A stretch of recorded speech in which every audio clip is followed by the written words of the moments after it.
शुरुआत करते हैं दोस्तों आज के न्यूज़पेपर की। हम पहली न्यूज़ जो यहाँ पर डिस्कस करने वाले हैं वो साइंस से रिलेटेड है। आज संडे, इसलिए संडे के दिन में हम जो मेन फोकस रहता है हमारा वो साइंस की न्यूज़ के ऊपर ही रहता है। आज साइंस की पहली न्यूज़ हम देखेंगे, एक मधुमक्खी की प्रजाति से रिलेटेड है। इस मधुमक्खी का नाम है बम्बल बी। पार्टिकुलरली साइंस की जो रिसर्च सामने आई है वो यूरोपियन बम्बल बी से रिलेटेड आई है। अलग अलग एरिया में ये प्रजाति पाई जाती है, अलग अलग किस्म की इसकी प्रजातियां होती हैं। अब हमें यहाँ पर ध्यान ये देना है कि इनकी जो जनसंख्या है ना वो तेज़ी के साथ में कम हो रही है। इसका क्या रीज़न हो सकता है, और बम्बल बी से, इस प्रकार की जो मधुमक्खियाँ हैं, इनसे हमें कौन कौन सा फ़ायदा होता है। तो पहला इनका जो मुख्य काम रहता है वो परागण का रहता है। इसके अलावा शहद, दो चीज़ हमें इनसे मिलते हैं। तो यदि इनकी संख्या कम होती है, जाहिर सी बात है पौधों में परागण नहीं हो पाएगा, मतलब कि पौधे फिर बांझ के बांझ ही रह पाएंगे।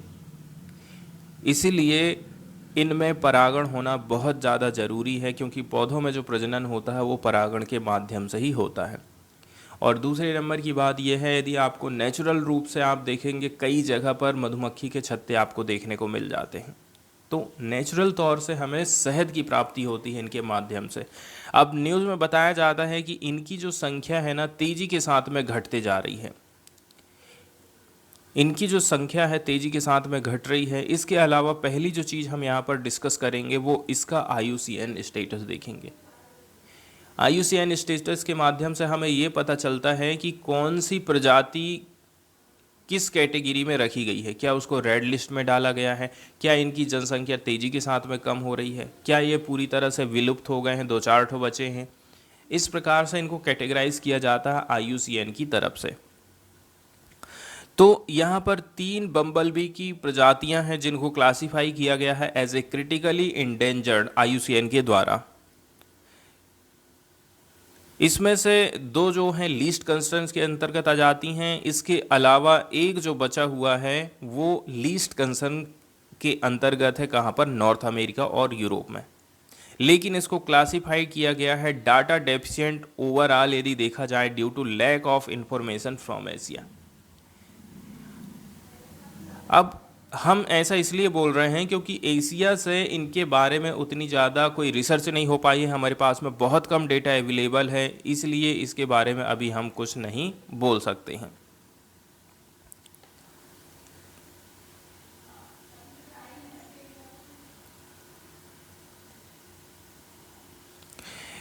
इसके बाद हम सीधे चलते हैं न्यूज़ की तरफ और डिस्कस करते हैं साइंस वाली इस न्यूज़ को। तो इसमें बताया जा रहा है कि 75% से भी ज़्यादा, 75% of the European bumble bee species, यदि यूरोप में 100 बम्बल बीज हैं तो 100 में से 75 ऐसी हैं जो कि थ्रिएटेड की कैटेगरी में रखी जाएंगी आने वाले 40 से लेकर के 60 साल में।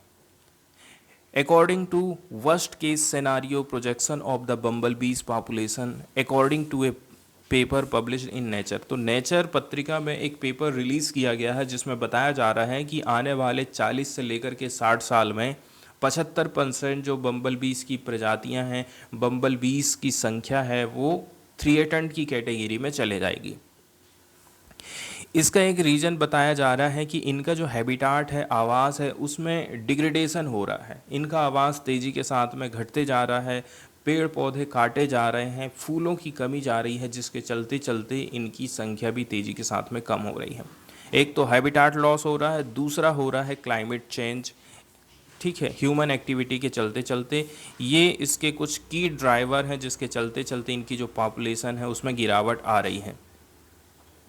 ये रिसर्च हमें बताती है कि क्लाइमेट चेंज को कम करने के लिए हमें पॉलिसी बनाने की ज़रूरत है ताकि हम बम्बल बीज को प्रोटेक्ट कर सकें।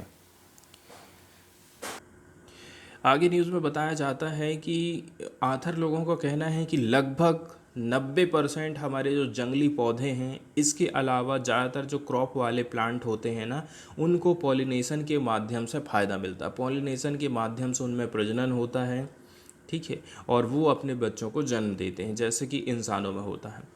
तो बम्बल बी, जिसको हम बॉम्बस बोल रहे हैं, ये बीस का जेनस माना जा रहा है, ठीक है, जिसको हम कंसिडर कर सकते हैं एज ए स्पेशली पॉलिनेटर। इसके माध्यम से आज हम फूड सिक्योरिटी को इंश्योर कर पा रहे हैं। यहाँ पर जेनस वर्ड यूज़ किया गया है। जीनस मतलब वंश बोल सकते हैं, जाति या फिर वर्ग। तो ये जो बम्बल बी है मधुमक्खी का ही एक जेनस माना जाता है। बॉम्बस इसका जेनस है और ये काफ़ी इम्पॉर्टेंट हो जाती है pollination of crops in the cold and temperate region. तो ज़्यादातर जो ठंडा रीजन है, टेम्परेट रीजन है नॉर्दर्न हेमिस्फीयर में, वहाँ पर पॉलिनेशन इसी के माध्यम से हो पा रहा है। Human generated transformation of the natural habitat. अब इंसान ने क्या काम कर दिया है, इंसान ने जनरेट करना चालू कर दिया है transformation of natural habitat and increase in temperature in implicated as key driver of wild life collapse. बहुत सारी चीज़ों की मैन्युफैक्चरिंग हम चालू कर दिए हैं जिसके चलते चलते टेम्परेचर में हमको राइज देखने को मिल रहा है और इसी से वाइल्ड लाइफ हमारी कोलैप्स कर रही है या फिर तेज़ी के साथ में घटते जा रही हैं। तो हमें अंडरस्टैंड करना पड़ेगा कि ये जो इंसेक्ट पॉपुलेशन है वो कैसे करके गिरावट इसमें आ रही है और ताकि हम जो है कंजर्वेशन के कुछ इफ़ोर्ट लगा सकें। यहाँ पर जो डाटा प्रस्तुत किया गया है जिसको आप ऑब्जर्वेशनल डाटा बोल सकते हैं, इसमें कवर किया गया है 1901 से लेकर के 1970 का टाइम पीरियड और 2000 से लेकर के 2014 का टाइम पीरियड। पास्ट और प्रेजेंट डे की यहाँ पर तुलना करी जाती है एंड प्रोजेक्शन बताया जा रहा है लगभग 2080 तक लगभग 38 से लेकर के 76% ऑफ द यूरोपियन बम्बल बीस स्पीसीज करेंटली उनको कंसिडर किया जा रहा है एज ए नॉन थ्रेटन्ड। लेकिन प्रोजेक्शन ये लगाया जा रहा है, अंदाज़ा ये है कि इनका जो इकोलॉजिकली सुटेबल टेरिटरी है, इनका जो प्राकृतिक रूप से जो आवास है वो श्रिंक हो जाएगा एटलीस्ट 30% 2061 से लेकर के 2080 के बीच में। तो अभी हाल फिलहाल में बताया जा रहा है कि 38 से लेकर के 76% यूरोपियन बम्बल बी ऐसी हैं जिनको हम जो है नॉन थ्रेटन्ड की कैटेगरी में रखे हैं। लेकिन 2061 से 2080 तक 30% हिस्सा ऐसा है जो कि इनका आवास को ख़त्म कर देगा। तो यहाँ पर जो इम्पोर्टेंट न्यूज़ निकल कर के आई है वो यही है कि भाई 75% जो यूरोपियन बम्बल बीस स्पीसीज़ हैं, ठीक है, may be threatened in next 40 to 60 year. 75% प्रजाति आने वाले 40 से लेकर के 60 साल में थ्रेटन्ड की कैटेगरी में चले जाएंगे। अभी क्या है वो नॉन नियर थ्रेटन्ड की कैटेगरी में है, आने वाले टाइम में ये थ्रेटन्ड की कैटेगरी में चले जाएंगे। इसके बाद साइंस की जो अगली न्यूज़ यहाँ पर हम डिस्कस करने वाले हैं वो निपाह वायरस से रिलेटेड है। यहाँ पर निपाह वायरस से रिलेटेड कुछ रिसर्च जारी करी गई है या फिर कुछ कुछ बेसिक बातें भी यहाँ पर हमको देखने को मिलेंगी। यहाँ पर ये जो पिक्चर आप देख रहे हैं ये है फ्रूट बैट का और फ्रूट बैट के चलते चलते ही ये वायरस एक जगह से दूसरी जगह फैल रहा है। इनका मलमूत्र हो, चाहे ये कोई फल खा रहे हैं और या फिर कोई व्यक्ति उस पेड़ पे चढ़ा है जहाँ पर ये चमगादड़ रहा करते थे, उड़ करके दूसरी जगह चले गए हैं, तो फिर वो व्यक्ति भी इस वायरस से इन्फेक्टेड हो सकता है। तो जो निपाह वायरस होता है इसको हम जूनोटिक डिसीज़ के अंतर्गत रखते हैं क्योंकि ये जानवरों से इंसानों में फैलता है, फिर इंसानों से इंसानों में इसका प्रसार होने लग जाता है। दूसरे नंबर की बात यह है इसमें जो मृत्यु दर या फिर मॉर्टेलिटी रेट जिसको हम बोलते हैं अंग्रेजी में, तो मॉर्टेलिटी रेट इसका काफ़ी हाई है यदि हम कोरोना वायरस से इसकी तुलना करेंगे। तो यदि हम इसके रूट की बात करें निपाह वायरस के ट्रांसमिशन की, तो ये बैट से ह्यूमन में ट्रांसमिशन हुआ है and has not been be cleared established in the Kerala. लेकिन अभी ये चीज़ क्लियर नहीं हो पाई है कि ये चमगादड़ से ही फैला है कि नहीं फैला है। हमारे यहाँ पर 3 बार इसका आउटब्रेक हुआ है, 2018 में, 2021 में, 2023 में केरला में। और पार्टिकुलरली कोझिकोड डिस्ट्रिक्ट में हमको ये केस देखने को मिले हैं अभी 2023 में जो आया है। तो जो 2019 का आउटब्रेक हुआ था ये एर्नाकुलम डिस्ट्रिक्ट में हुआ था।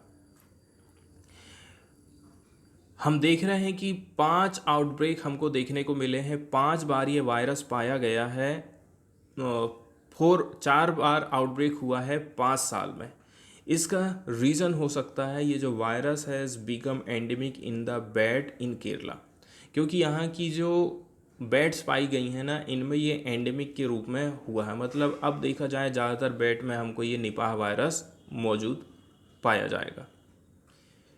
इसी के चलते चलते शायद ये जो 5 साल है इसमें 4 बार हमको ये निपाह वायरस के केसेस देखने को मिल जा रहा है। या फिर दूसरा रीजन बताया जा रहा है, due to thorough investigation of undiagnosed fever cases for possible Nipah virus infection और बोथ। या फिर ये भी हो सकता है कि हमने इसकी अच्छी तरह से जांच पड़ताल नहीं करी है और किसी कोई व्यक्ति छूट गया रहा होगा और उसे चलती चलती ये बीमारी फैली है।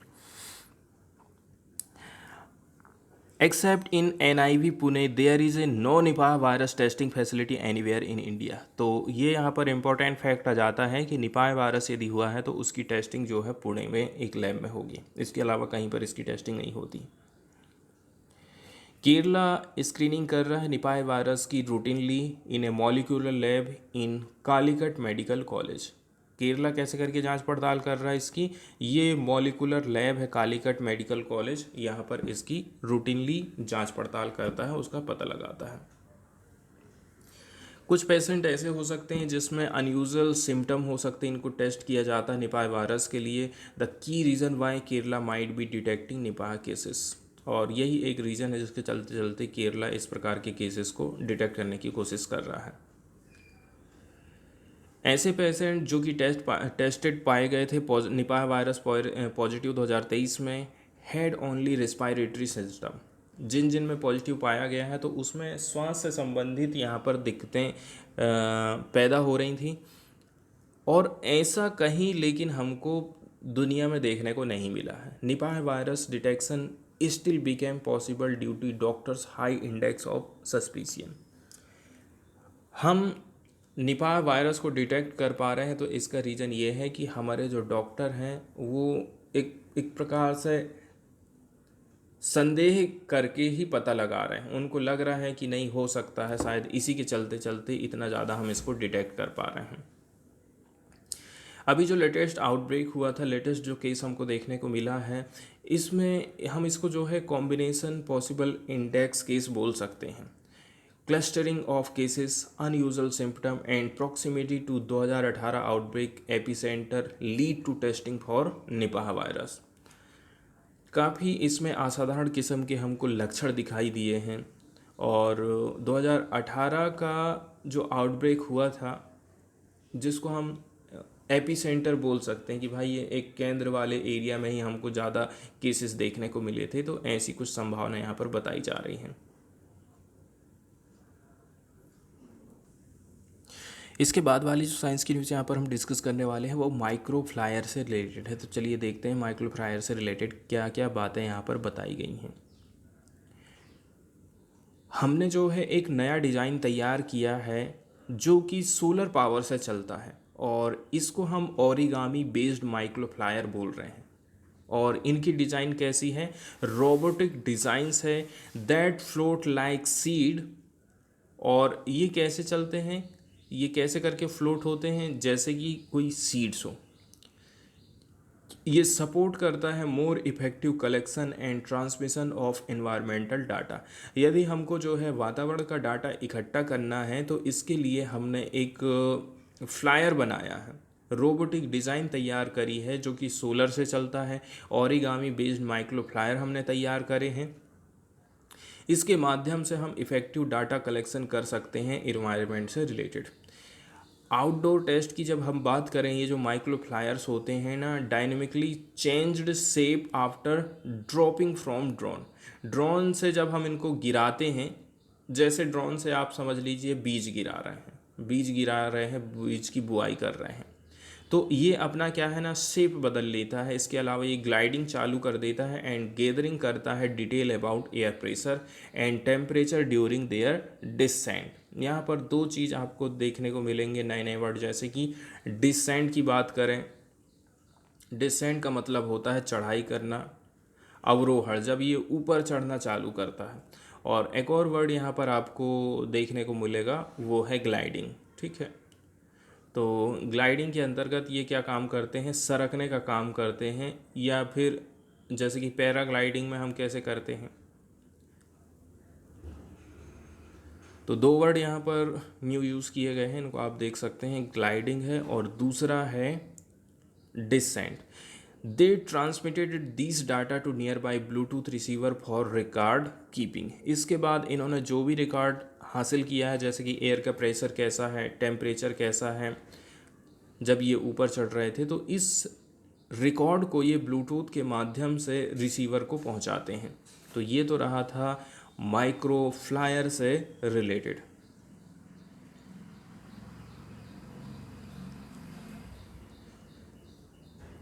आगे बताया जा रहा है कि देखिए, जो एक नया न्यूरल नेटवर्क तैयार किया जा रहा है, जिसके चलते चलते ऑटोनोमस ड्रोन बनाए जा रहे हैं रेसिंग के लिए। एक नया न्यूरल नेटवर्क सिस्टम तैयार किया गया है, और जहाँ कहीं भी आप ये समझ लीजिए कि न्यूरल वर्ड यूज़ किया गया है, तो वो सीधे सीधे हमारी दिमाग के जो न्यूरॉन्स हैं और हमारा जो तंत्रिका तंत्र है, जिसके माध्यम से हमारी बॉडी में एक अंग दूसरे अंग तक, दिमाग अंगों तक अपने सिग्नल को भेजने का काम करता है।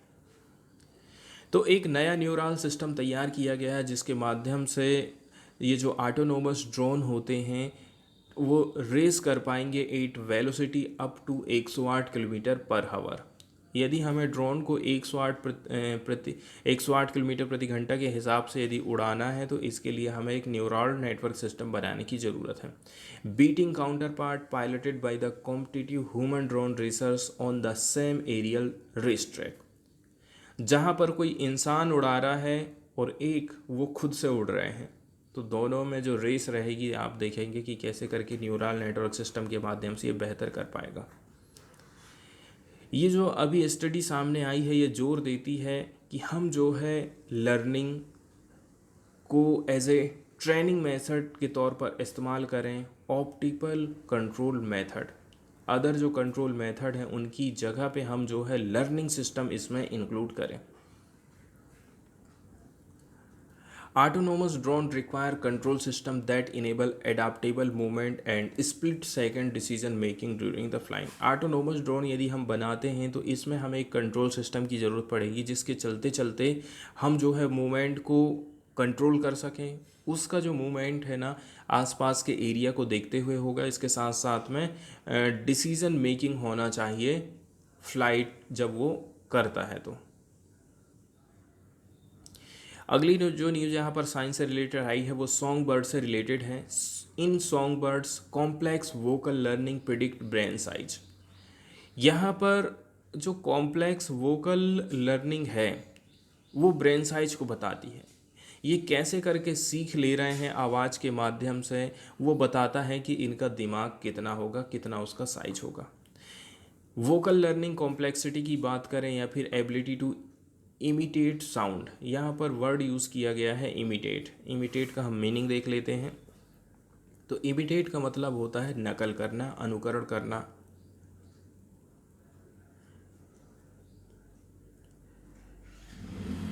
अब वोकल लर्निंग कॉम्प्लेक्सिटी, जिसको हम साउंड की नकल करना बोल रहे हैं, इसको हम एसोसिएट कर सकते हैं better problem solving ability and larger brain. यदि आप किसी की नकल कर पा रहे हैं, इसका मतलब ये है आपके पास वो पावर है कि आप प्रॉब्लम को सॉल्व कर सकते हैं। आपका दिमाग काफ़ी बड़ा है, और ये पार्टिकुलरली सॉन्ग बर्ड की हम बात कर रहे हैं। एक स्टडी में हमें ऐसा पता चला है।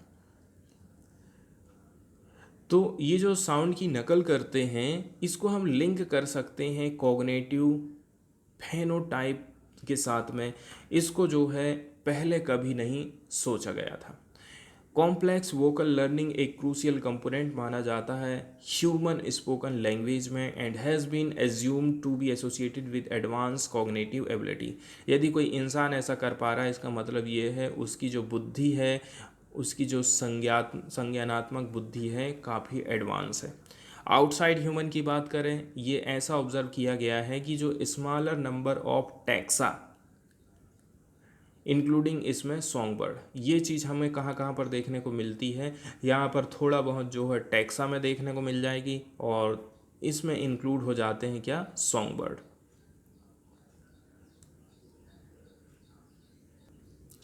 इसके बाद फॉरेन वाले पेज की तरफ यदि हम जाएंगे तो फॉरेन वाले पेज में कभी कभी क्या होता है, वर्ल्ड लेवल पर जो चर्चित व्यक्ति रहते हैं ना, उनके बारे में क्वेश्चन पूछ लिया जाता है सही जोड़ी के रूप में। जैसे कि कोई फेमस व्यक्ति है, वो किस देश से रिलेट करता है।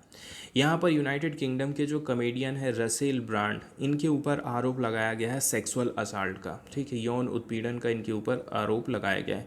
यदि हमसे बोला जाता है कि रसेल ब्रांड जो है किस देश से संबंधित हैं, तो ये है यूनाइटेड किंगडम।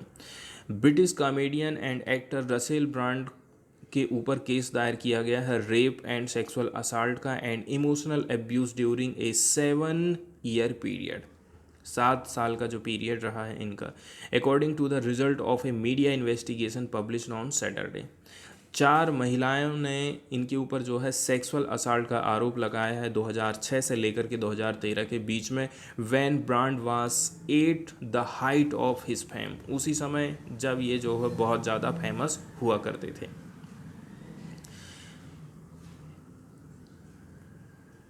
इसके बाद एक और जो न्यूज़ है वो हांगकांग से हम देखने वाले हैं। पार्टिकुलरली यहाँ पर जो लेस्बियन समुदाय के लोग हैं, लेस्बियन ग्रुप के जो लोग हैं, वो किस प्रकार से अपने अधिकारों के लिए लड़ाई लड़ रहे हैं। तो जो लेस्बियन कपल है हांगकांग में, उन्होंने रजिस्टर किया है victory in IVF court case. देखते हैं क्या लिखा है।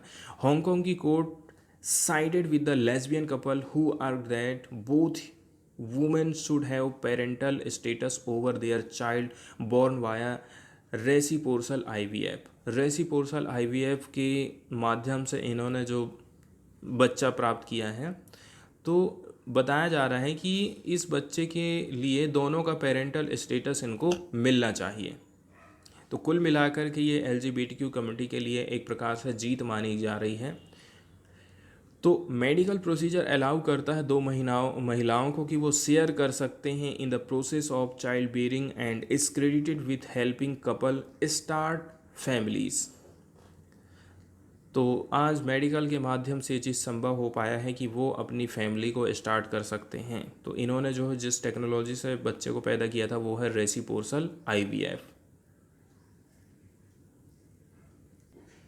इसके बाद एक और जो प्रसिद्ध महिला हैं, इनके बारे में हम यहाँ पर थोड़ा सा डिस्कशन करने वाले हैं, जिनका नाम है गीता मेहता। इन्होंने लिखा था, जो कि राइटर एंड 1971 वार की कॉरेस्पॉन्डेंट हैं, इनकी डेथ हो गई है। तो गीता मेहता के बारे में यहाँ पर हम जो है थोड़ा सा डिटेल में देखेंगे, क्योंकि ये भी चर्चित व्यक्तियों में शामिल है। यहाँ पर कॉरेस्पॉन्डेंट वर्ड यूज़ किया गया है संवाददाता के लिए। गीता मेहता जो कि राइटर एंड जर्नलिस्ट मानी जाती हैं एंड एल्डर सिस्टर हैं ओडिशा चीफ मिनिस्टर नवीन पटनायक की, इनकी डेथ हो गई है नई दिल्ली में सैटरडे के दिन। गीता मेहता की उम्र 80 साल थी। Had been ailing for quite some time, काफ़ी समय से ये बीमार पड़ रही थी। ये फॉर्मर जो उड़ीसा के चीफ मिनिस्टर हैं बीजू पटनायक, उनकी डॉटर हैं। Mehta was a war correspondent for a foreign television channel during 1971। 1971 के दौरान में जो फॉरेन टेलीविज़न चैनल है उसके लिए संवाददाता के रूप में काम कर रही थी। She had extensively covered the creation of Bangladesh. इन्होंने काफ़ी बेहतर तरीके से न्यूज़ को कवर किया था, जिसके माध्यम से बांग्लादेश का निर्माण हुआ था। उनकी जो डॉक्यूमेंट्री फिल्म है बांग्लादेश के ऊपर, काफ़ी ज़्यादा वाइडली तौर पर एप्रिसिएट की गई थी, प्रशंसा में रही थी। उन्होंने कुछ जो है 5 किताबें लिखी हैं, जिनके नाम हमको ध्यान में रखना, वो है Karma Kola, snakes and ladders, glimpses of modern India. फिर है एक रिवर सूत्र, राज एंड इटर्नल गणेशा। इनकी काफ़ी महत्वपूर्ण रचनाएं हैं। From birth to rebirth.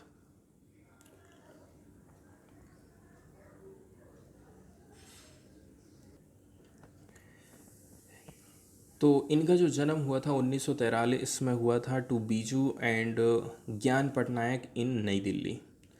She had her education in India and university of Cambridge. तो 2 जगह से इन्होंने एजुकेशन हासिल किया था, एक तो एजुकेशन इन इंडिया एंड दूसरा यूनिवर्सिटी ऑफ कैम्ब्रिज से इन्होंने अपनी पढ़ाई लिखाई करी थी। फिर 2019 में Mehta had declined the Padma Shri फिर इसके बाद हम देखते हैं इनको पद्मश्री अवार्ड से नवाजा गया था, लेकिन इन्होंने जो है इसको अस्वीकृत कर दिया था। इसका क्या रीज़न हो सकता है? Bestowed on her by the union government. इसके बाद she had then said her acceptance of the civilian award would be misconstructed just ahead of the Lok Sabha election. उनको ऐसा लगा कि भाई लोकसभा इलेक्शन के चलते चलते ये सब दिया जा रहा है।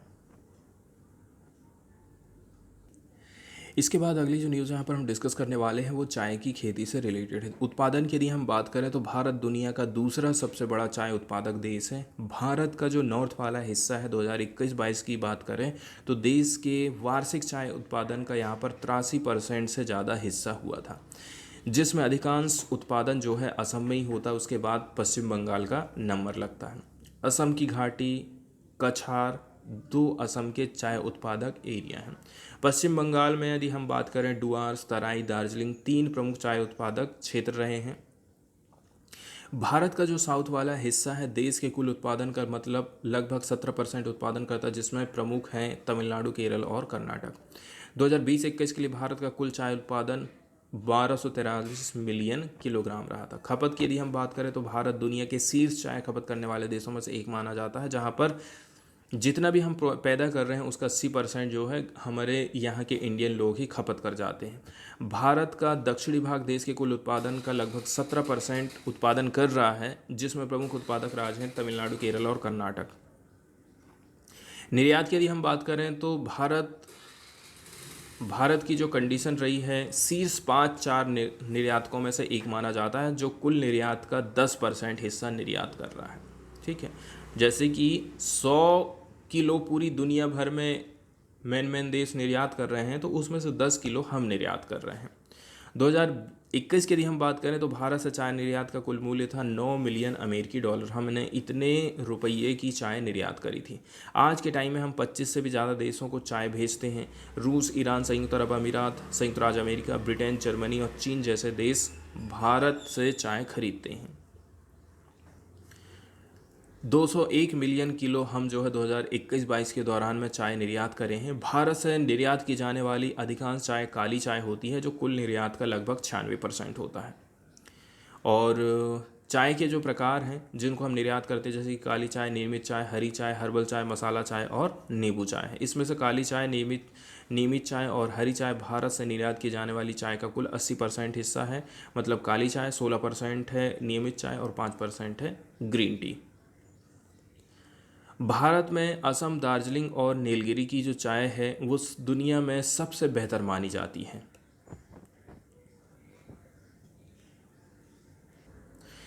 इसके बाद एक छोटी सी न्यूज़ यहाँ पर हम डिस्कस करने वाले हैं। इसमें बताया जा रहा है कि कुनु नेशनल पार्क में जो चीता लाए गए थे साउथ अफ्रीका और नामीबिया से, उनको विंटर के टाइम पीरियड में जंगल में छोड़ दिया जाएगा ओपन। कुनु नेशनल पार्क में अभी इनको रखा गया है मध्य प्रदेश के। तो जो ये कुनु नेशनल पार्क है ये श्योपुर डिस्ट्रिक्ट में पड़ता है मध्य प्रदेश के। इसको इस्टेब्लिश किया गया था 1981 में। उस समय में इसको जो है वाइल्ड लाइफ सेंचुरी के रूप में बनाया गया था। फिर 2018 में इसको स्टेटस दिया गया था नेशनल पार्क के तौर पर। और ये पार्ट माना जाता है किसका? ये एक पार्ट है कटिहार गिर ड्राई डेसिडियस फॉरेस्ट का एक हिस्सा माना जाता है। कुनु नेशनल पार्क का जो एरिया है 748.76 स्क्वायर किलोमीटर का है। One of the main tributaries from Chambal river, जिसको हम कुनो रिवर बोल रहे हैं। चंबल रिवर की एक प्रमुख सहायक नदी है कुनो रिवर। ये जो है नेशनल पार्क को बीच में से काटते हुए जाती है। इसी रिवर के ऊपर इसका नाम पड़ा है। Wildlife institute of India, इसके अलावा wildlife trust of India ने शॉर्टलिस्ट किया है पलपर कुनो नेशनल पार्क को as a habitat for cheetahs and Asiatic lion. तो 2 संस्थाएं ऐसी हैं जिन्होंने ये बताया था कि हम इस जगह पर चीता को रख सकते हैं, एशियाटिक लायन को रख सकते हैं। 1948 से ही जो है हमारे देश से चीता जो है एक्सटिंक्ट हो चुका है। नॉर्दर्न मैदान में पहले ये पाया जाता था। Kuno has potential to carry population of all 4 India's big cat. Kuno के पास में ये कैपेसिटी है, ये क्षमता है, इन्वायरमेंट भी वैसा है कि वो चारों प्रजातियों की बिल्ली को यहाँ पर रख सकता है। Tiger, leopard, Asiatic lion and cheetah, all 4 of which have coexisted within the same habitat, क्योंकि ये सब जो है सेम हैबिटाट में ही रहते हैं। करेंटली यदि हम देखें लेपर्ड एंड स्ट्राइपेड हाइना, ये जो है ओनली लार्जर कार्निवोरस माने जा रहे हैं कूनो नेशनल पार्क में। The single long tiger T38 having return to Ranthambore earlier this year in 2021। एक तो यहाँ पर जो टाइगर था इसको 2021 में रिटर्न कर दिया गया है रणथंबोर को। वहीं Kuno Palpur wild life sanctuary is under way to become India second home for Asiatic lion. हो सकता है कि एशियाटिक लायन को यहाँ पर बसाया जाएगा।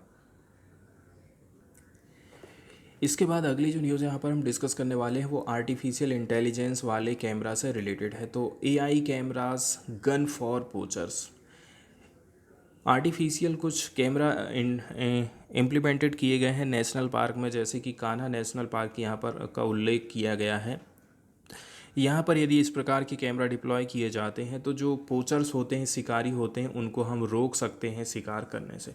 Wild life officials at one of the most popular tiger zone in India are experimenting with a new set of camera trap. नए कैमरा ट्रैप लगाए जाने हैं या फिर कैमरा जिनको हम बोल रहे हैं इंफ्रारेड सेंसर, इनको डिप्लॉय किया जाएगा फॉरेस्ट में, ताकि हम काउंटिंग कर पाएंगे वाइल्ड एनिमल को या फिर हम मॉनिटर कर पाएंगे मूवमेंट ऑफ पोटेंशियल पोचर्स को। दो चीज़, एक तो हमको जीव जंतु का पता भी लगाना है, उनकी काउंटिंग करना है, और दूसरा जो शिकारी लोग हैं अवैध रूप से शिकार करते हैं उनका भी हम पता लगा पाएंगे। और ये सब होने वाला है आर्टिफिशियल इंटेलिजेंस की मदद से। एक्सपेरिमेंट अभी जो है चल रहा है वो कान्हा पेंच कॉरिडोर में चल रहा है मध्य प्रदेश में। The system has for the first time caught poachers on the camera. पहली बार ऐसा हुआ है कि कोई पोचर्स को इस कैमरे में पाया गया है। A year down help forest authority secure conviction according to a person involve in the experiment. तो इसमें एक व्यक्ति है एक्सपेरिमेंट में पाया गया था। कैमरा सेटअप जो लगाए जा रहे हैं रिमोट रीजन में, ये की टूल माने जाते हैं इस सर्वे का। And census count of tiger and elephant but have limitations such as requiring personal physically access the machine to price photos. लेकिन यहाँ पर दिक्कत ये हो जाती है कि आपको जो है फिजिकली तौर पर फ़ोटो लेना पड़ेगा, physically access the machine to price photos.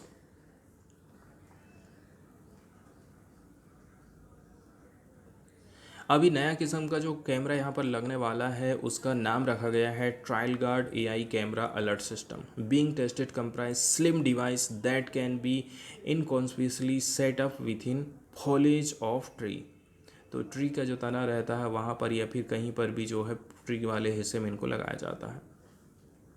अब इनको यदि हम इतना ज़्यादा हल्का कर सकते हैं तो ये क्या बताया जा रहा है कि इसको हम जो है सेटअप कर सकते हैं कहाँ पर, with in the foliage of trees. Trees के जो पत्ते रहते हैं वहाँ तक आप यदि इनको स्थापित कर पा रहे हैं, मतलब आप सोच सकते हैं ये कितने हल्के हो सकते हैं।